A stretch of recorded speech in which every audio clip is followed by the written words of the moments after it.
you left Airbnb because you had this vision of starting a new kind of formula company. You wanted to take meaningful market share from the formula market. How are things going?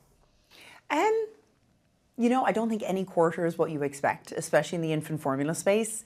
You go in with a level of, actually, there's probably nothing more predictable and repeatable than infant formula, except for the market and how quickly it's changing.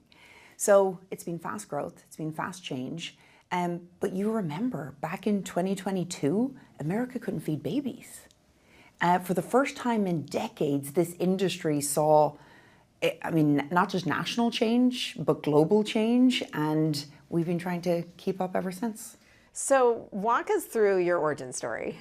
I've heard it, but I think you should share it again, because you were working at Airbnb, you had given birth, you were trying to feed your baby, and you had an aha moment, which made you want to get into a business that you knew nothing about.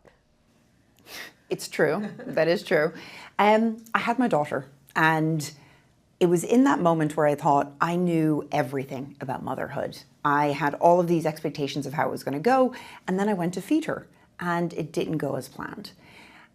I viscerally remember that feeling of, wow, I am guilty. I feel disappointed.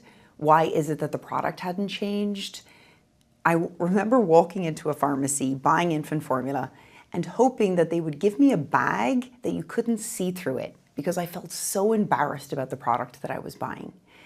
That emotion, that stigma, it played on me while I was feeding her, to the point of getting to the end of year one and realizing something's got to change. And I can do that. And so you wanted to change not just the product that people were buying, but also the whole culture around using formula as opposed to breastfeeding. And yeah, it starts with the product. The product has to be undeniably the best. But it's much more than that. Why is it that a product that we are feeding our baby 7 to 9 times a day, we don't feel good about? Why is it that society tells you there's one way to feed your child, yet the majority can't, and we're not openly talking about it?